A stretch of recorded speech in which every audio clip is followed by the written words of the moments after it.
and welcome to another video. As you can see, I'm in Derbyshire and I'm actually on my home turf. This is where I was born and brought up for many years. I've camped here once before. This is called Bigstone. Cracken quarry is just in the background over there. I camped here 20 years ago. It was Millennium Night, New Year's Millennium it was, 2000. So it's good to be back on old hot stomping grounds. As you can see, the views are absolutely amazing. The weather has been pretty atrocious this morning. We've had a thunderstorm, hailstone. The rain was coming down in blocks. Then the sun came out for a bit, and now it's looking a bit overcast again. So I'm going to get the tent whacked up, and I'll bring you back in a bit.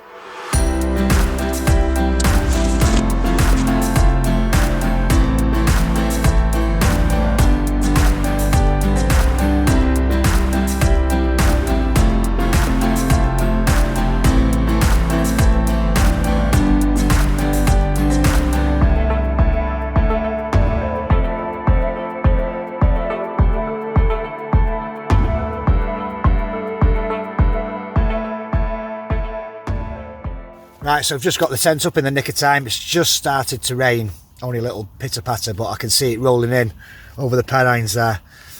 What an amazing view, absolutely brilliant view. Right, if you haven't seen my previous e-bike packing video, my whole ethos around this is to go as lightweight as possible. The tent is literally, it's not very heavy. I don't know, 1.5 kilos, if that. Sleeping mat I use is the Trekology Luft UL50 Trekology pillow for a bit of comfort. No one says you can't be comfortable. A little bit of this one's a little bit of a luxury item. It's a little mini pump. So I haven't tried it with any of this gear yet, so we'll see how we get on with that. And sleeping bag. I've bought a new one, boys and girls. This is a Mammoth. Can't remember what it is. I'll put a thing down here. Yeah, so it's a Mammoth, 750 grams. If that's not saving weight, I don't know what is. It is a down-filled sleeping bag. I used to be allergic to down, so if I still am, it's going to be an expensive mistake to make, because this was about 200 quid. Anyway, enough about that. I've still got debris in here from my last camp. And for my meal, I've got a self-heating ration pack. So you get your spoon in there. All it needs is a little bit of water. I've got 2 litres of water. As you saw previously, I've got them on the bike. One's a flask, so I can put hot liquid in there, keep it hot. And if I put cold liquid in there, it'll keep it cold. The other one's just a normal drinking bottle. So we're on meatballs and pasta. I think there's a chocolate fudge cake. There's some crunch bars, chocolatey things in there that I put in myself. Sweets, it comes with its own spoon. There's tons of stuff in there, and I probably don't need half of that. It's the main meal that I want and the dessert. So looking forward to that a bit later on. Also to drink, I've got a... I'm falling in love with these things at the moment. Tango strawberry and watermelon. It likes me, but my teeth don't like it. Right, so that's all the gear I brought pretty much. In the panniers on the bike was literally my waterproof cycling jacket, my soft shell cycling jacket, and my waterproof trousers, and and the bike lock. That's pretty much all that was in the panniers. I'm still undecided about panniers, you know. It absolutely lashed it down before, and I thought, oh, there's nothing in there that'll get wet. It doesn't matter if it gets wet, because it's waterproof anyway. But these are wringing wet through. Whether they are on the inside or not, I don't know. But I should have put them in a dry bag. I thought the panniers would be able to take a little bit, you know, quite a bit of rain, because they're lined inside. It's like a coated inside. But obviously, how wrong was I? So lesson learnt. Luckily, that's the only thing that got wet. In the rucksack, this is the rucksack I'm using. It's a 40 litre jobby. It's really, really good. This rolls down and makes it into an actual suitcase kind of affair. 40 litres. I've got all that in there, the camping stuff, plus the film stuff, plus the Manfrotto tripod that I'm using. So yeah, you know, I have got couple of other luxuries. I've got a little bottle of whiskey for later on, so if I start slurring, excuse me. See, I ain't even had a drink yet, I'm starting already. Right, so the tent itself is the FE Active. It's a four season tent, 3,000 hydrostatic head. I presume they're saying it's 4 season because it's actually quite sloped. The 2 doors are actually quite sloped, which is a bit of a downfall when it's raining, because you can't have the door open without it dropping some water inside in your living quarter. But on the plus side, if it was to build up with snow on top, it would slide down. I think that's the idea behind it. Not too expensive either. I think it was about 60 quid. I will put some links to all the gear that I use, apart from all the filming stuff, because I'm going to do that on a separate video, what I use for filming. So I'll put all the links to all the kind of camping gear that I'm using, and the bike, and I won't do the bike bits because I've still not done the review, and part of this holiday, this 3 days away, it was supposed to be 8 days, but because of family commitments and other things going on, I can only manage the 3 days. So only 2 of them are camping up to now. I might change my mind if things change, but we'll see how it pans out. So that's me waffling. I'm going to shut up and I'm going to get my bed sorted out. Right, I always take some tissues whenever I go wild camping to serve a few purposes if you get caught short, or if you don't realise you've been cycling, you open your pop and it overflows over the top and goes inside your ground sheet, so they're good for mopping up as well. But I think that's pretty dry now. Another lesson learnt: don't open your pop if you've been cycling and it's been rattling around in your rucksack or wherever you keep it. So if it ever stops raining while I get my gear sorted out in here, I'll give you some nice panoramic views of what I can see out my door. Absolutely fantastic. Oh, and just one other thing which I forgot: the rucksack that I'm using, all the camping gear was in a dry bag. These are Carrymore ones that I use, really good quality, never let me down. This is a Carrymore medium, not quite sure the litrage of it, I don't know, 30 litres maybe, 20 litres, I don't know. So that's the sleeping bag, the roll mat, pillow, pump, anything that's vitally important for comfort goes in a dry bag. And then I have a separate dry bag for video gear, you know, batteries, SD cards, that kind of thing. Right, I'm going to stop waffling and get my bed sorted out. So this is the little pump. It's by Flexi Tail Gear. It's a USB chargeable on the bottom, micro USB. It's red when it's charging, goes green when it's fully charged. It took about 3 hours to charge it up. Now it is brand new, so how long it takes normally I don't know. You get all these different attachments. That's the one that fits my valve. This one is a kind of reverse, so you can suck all the air back out, which is a good idea. It is kind of on the noisy side. So let's put all that back in the bag so we don't lose any of it. This UL50 takes, I think it's about 15 breaths of air usually. So it's not too bad. Let's see how we get on with this.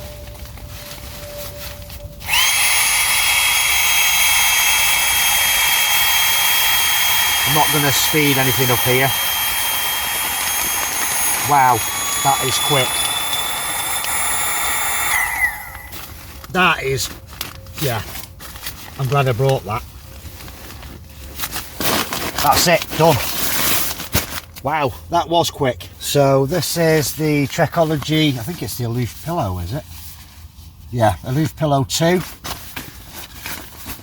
It's got one of these kind of press valves in there. So, right, we need a different attachment for that. Which is a shame, because I would have thought Trekology would use all the same kind of valves. That one looks like the right one. Don't know if it's supposed to be in or out, I can't remember. That's not a very good fit, but let's give it a go.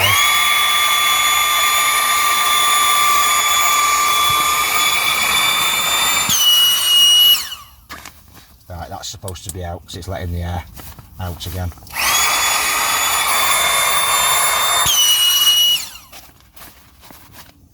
Fantastic. Oh, I'm loving it. That is a nice little bit of kit to have. Saves you a lot of time.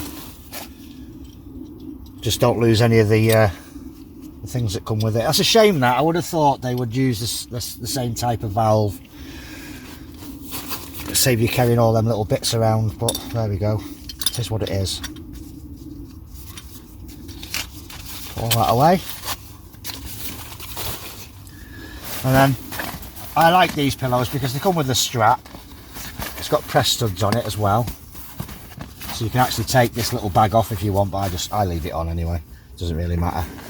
And the idea with the strap is that it just goes over the top and wraps around your mat to stop it slipping around in the night. Right, I'm going to keep that to hand actually, just in case it goes down in the night, because as we all know, mats do lose a little bit of air by getting your body heat, the air heating up and cooling down inside the cells. So I'll keep that handy. Don't usually have a problem with it, but I'll keep it handy just in case. And a good place to store that would be in the foot end of the mesh in there. Next item out is the Mammoth sleeping bag. Haven't got a clue what it's like to sleep in, because this is the first time it's ever been out. Usually I test sleeping bags in my own bed, well, on top of my bed at home, but I haven't done with this one. Which side is the zip? Oh, I think it's right. It's a right hand zipper, is it? Does it say in the top what it is? Oh no, there's two zips there. Right, it's got two zips, one either side. Thought it did do. I'm confusing myself here. Does it say what model it is inside? Right, it does give us some information. It's a summer sleeping bag. Oh, well, it's always summer, which is their line, I think, of this particular line. Comfort range 7.8 degrees C. The limit is 1 degree C. Extreme is minus 14.3 degrees C. I wouldn't even want to test it in that.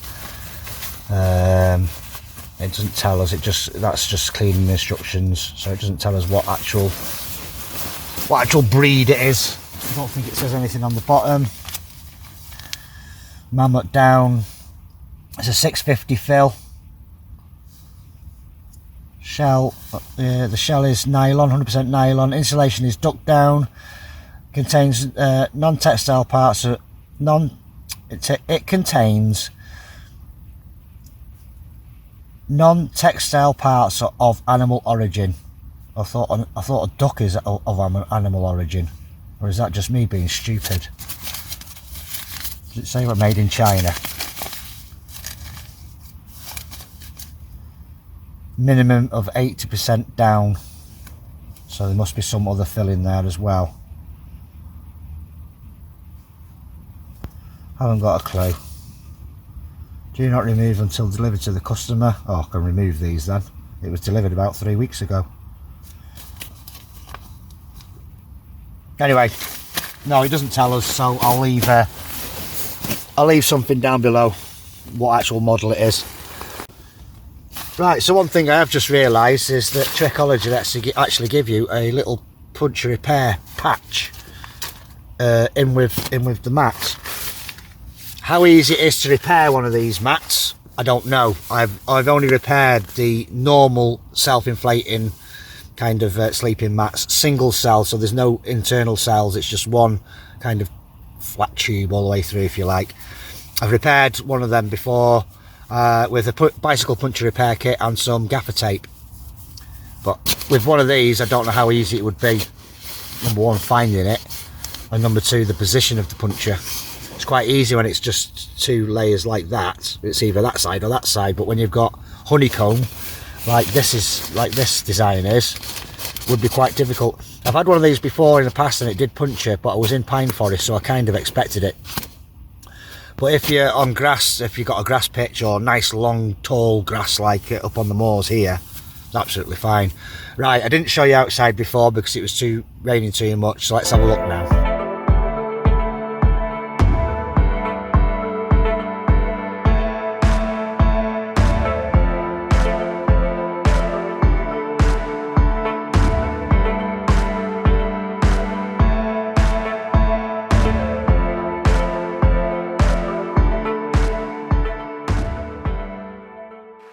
There's the tent, and the important thing is, if I have the call of nature in the night, not to come this way because we've got a pretty much sheer drop down here. Somehow I've got to get down to that track in the morning because that way is the way I'm going back home.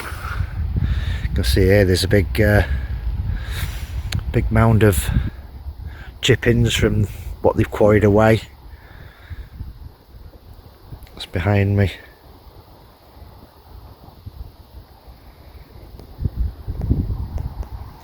And there's the quarry in the distance. You can just make out just in the middle there.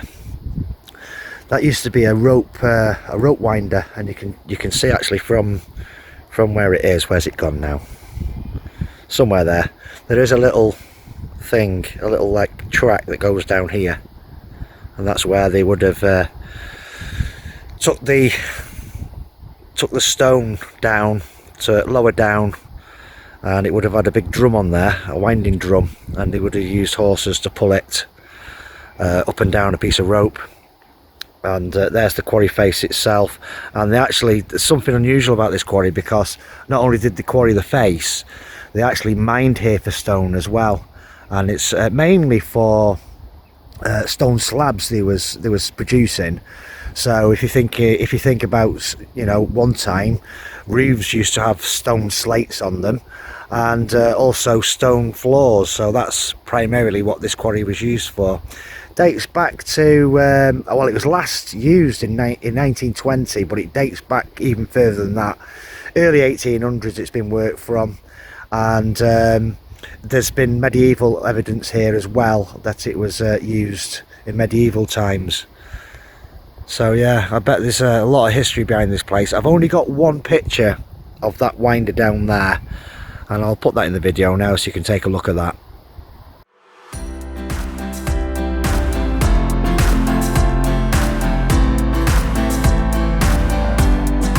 I said earlier that I had something to show you, and it's amazing what is in Derbyshire when you know where you're going and you know the area. So here you can see all this has been worked. It's obviously got a retaining wall here, and I don't think these are finished, but it's kind of, this is what they do, about that thickness. This is probably just shale, to be honest with you. It's chippings that they can't use anymore, I would imagine. But here we go, a little bothy with 2 seats in it.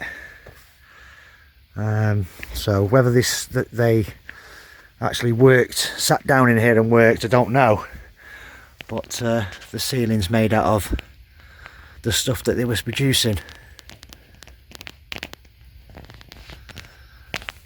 A little bit of timber here, still pretty solid, that. And then that's the view that you get when you're sat in here. This would make quite a nice little bothy. I mean, you couldn't lie down in here, but if you needed to get out of the inclement weather that we quite often experience up here in the Peak District, because the weather changes just with blink of an eye really. It can be like this now, and then three seconds later it can be lashing it down, or glorious sunshine or snowing, you never know up here. But you can see they've worked a little bit of this area.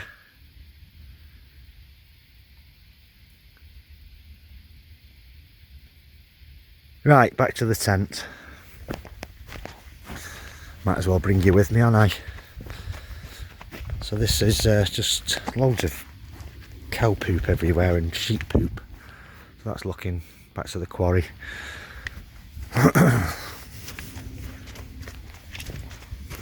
So literally not far away from my tent at all.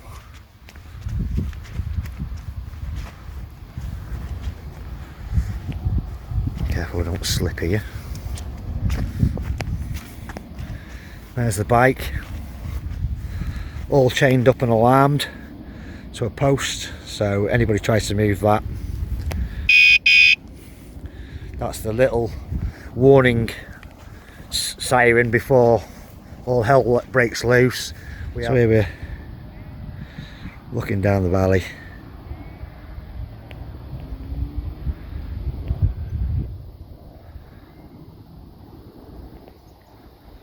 Beautiful area. Just look at this, the sun's come out now.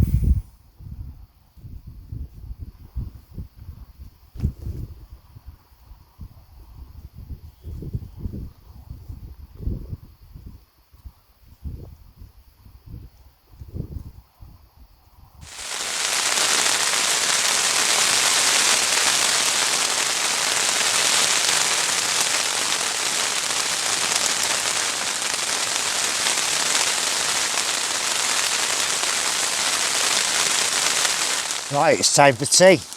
So here's the bag of goodness. It's all heated up.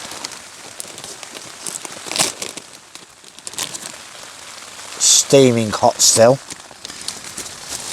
My little carrier bag full of waste. Just in the vestibule area of the tent. Always important if you're going to visit a place like this, take your crap home with you, innit? It weighs less when you walk out than it does when you walk in. Right, let's have a look at this. Oh! Tell you what, I'm going to get rid of that bag as well. I don't know if the camera's going to pick this up. It looks like pasta shells. It's supposed to be meatballs in pasta. Give you a spoon, a spork to eat it with. So let's, oh yeah, look at this. They're big balls of pasta. The meat.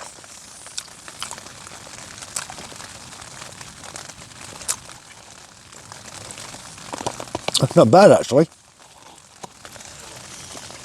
So it's a healthy warm meal. And I didn't need a stove to make it, so, and it's still peeing it down.